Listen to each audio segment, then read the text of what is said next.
All right, subluxation. Who's heard of the word subluxation? Subluxation, okay, it's a chiropractic word. Subluxation means an area where you have less than adequate balance, less than adequate control.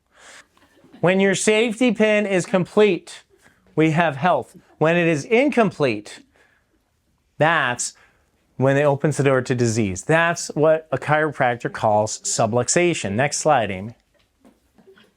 Your knee has about 1 million nerve endings in it. Your knee has about 1 million nerve endings in it, okay? And right now, if you're moving your hand like I instructed you to, there's all sorts of impulses that are going from your knee to your brain. And what is your brain saying? They're touching my knee.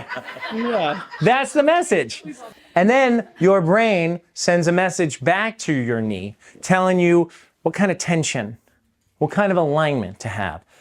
The tone of the muscle.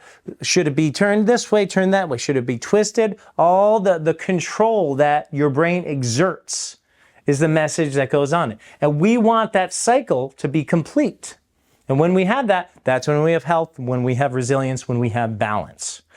But what happens, next slide, when those nerve endings start getting damaged? They get damaged for lots of reasons. Maybe it's macro trauma. Maybe it's a micro trauma. Maybe it's lack of sleep. Maybe it's poor nutrition.